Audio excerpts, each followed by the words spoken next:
I was 18 years old when I got married. I belonged to a very conservative family, a Baloch family, where good daughters never say no to their parents. My father wanted me to get married, and all I said was, if that makes you happy, I'll say yes. And of course, it was never a happy marriage. Just about after 2 years of getting married, about 9 years ago, I met a car accident. Somehow my husband fell asleep and the car fell in the ditch. He managed to jump out, saved himself. I'm happy for him. But I stayed inside the car and I sustained a lot of injuries. The list is a bit long. Don't get scared. I'm perfectly fine now. Radius ulna of my right arm were fractured. The wrist was fractured. Shoulder bone and collarbone were fractured. My whole rib cage got fractured. And because of the rib cage injury, lungs and liver were badly injured. I couldn't breathe. I lost urine and bowel control. That's why I have to wear the bag wherever I go. But that injury that changed me and my life completely as a person and my perception towards living my life was the spine injury. I was in the middle of nowhere in that toppled car. Many people came to rescue. They gave me CPR. They dragged me out of the car. And while they were dragging me out, I got the complete transection of my spinal cord. Those 2.5 months in the hospital were dreadful. I will not make up stories just to inspire you. I was at the verge of despair. One day, doctor came to me and he said, well, I heard that you wanted to be an artist, but you ended up being a housewife. I have a bad news for you. You won't be able to paint again because your wrist and your arm are so deformed, you won't be able to hold a pen again. And I stayed quiet. Next day, doctor came to me and said, your spine injury is so bad, you won't be able to walk again. I took a deep breath and I said, it's all right. The next day, doctor came to me and said, because of your spine injury and the fixation that you have in your back, you won't be able to give birth to a child again. That day, I was devastated. I still remember, I asked my mother, why me? And that is where I started to question my existence. Why am I even alive? What's the point of living? I cannot walk, I cannot paint, fine, I cannot be a mother.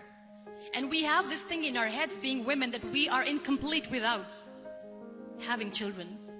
I am going to be an incomplete woman for the rest of my life. What's the point? One day I asked my brothers, I know I have a deformed hand, but I'm tired of looking at these white walls in the hospital and wearing these white scrubs. I'm getting tired of this. I want to add more colors to my life. I want to do something. Bring me some colors. Bring me some small canvas. I want to paint. So the very first painting I made was on my deathbed. There were a lot of infections in my body, a lot of allergies. So doctors wanted me to lie down on the bed straight for not 6 months, for not 1 year, for 2 years. That was the time where I realized how lucky people are, but they don't realize.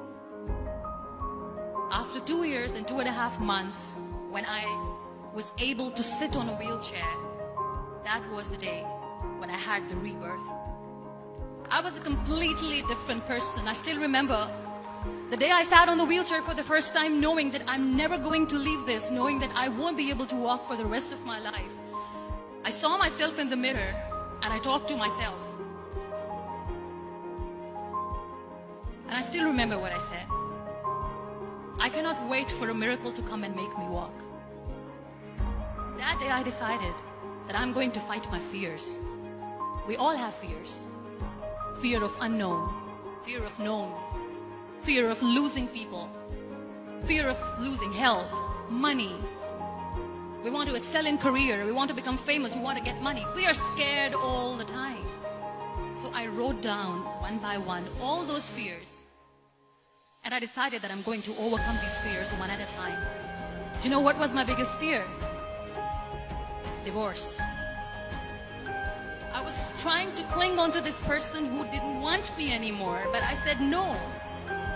I have to make it work. But the day I decided that this is nothing but my fear, I liberated myself by setting him free.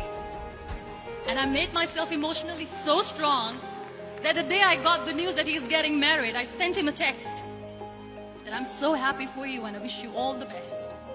And he knows that I pray for him today. My biggest fear, number 2, was I won't be able to be a mother again. And that was quite devastating for me. But then I realized there are so many children in the world, all they want is acceptance. So there is no point of crying, just go and adopt one. And that's what I did. I gave my name in different organizations, different orphanages. 2 years later, I got this call from a very small city in Pakistan. I got a call and they said, "Are you Muniba Mazari? There is a baby boy and would you like to adopt?" And when I say yes, I could literally feel the labor pain. I said, yes, I am going to adopt him. I am coming to take him home. And that day, I was 2 days old, and today he's 6. So I decided that instead of starting an NGO for disability awareness, which I know will not help anyone, I started to appear more in public. I started to paint. I always wanted to. I have done a lot of modeling campaigns, different campaigns for brands like Toni and Guy. I decided that I'm going to join the national TV of Pakistan as an anchor person. And I've been doing a lot of shows for the last 3 years. So when you accept yourself the way you are, the world recognizes you. It all starts from within. I became the National Goodwill Ambassador for UN Women Pakistan, and now I speak for the rights of women, children. We talk about inclusion, diversity, gender equality, which is a must. I was featured in BBC 100 Women for 2015. I'm one of Forbes 30 under 30 for 2016. We always expect ease from life. We have this amazing fantasy about life. This is how things should work.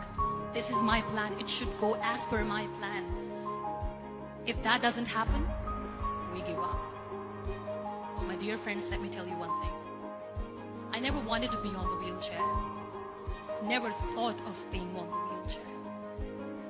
I was always aspiring to do bigger things, but had no idea that for that I have to pay the price to be where I am today. This life is a test and a trial, and are never supposed to be easy. So when you're expecting ease from life, and life gives you lemons, then you make the lemonade, and then do not blame life for that, because you were expecting ease from a trial. Trials make you a stronger, better person. Life is a trial. It is okay to be scared. It is okay to cry. Everything is okay, but giving up should not be an option. They always say that failure is not an option. Failure should be an option, because when you fail, you get up, and then you fail, and then you get up, and that keeps you going. Nothing is perfect in this world. We all are perfectly imperfect, and that is perfectly all right. That's all right. Live your life fully. Accept yourself the way you are. Be kind to yourself. Be kind to yourself. I'll repeat, be kind to yourself, and only then you can be kind to others. Love yourself and spread that love. Never give up. The real happiness doesn't lie in money or success or fame. I have this all, I never wanted this. Real happiness lies in gratitude. So be grateful, be alive, and live every moment. Thank you so much, everyone. Thank you.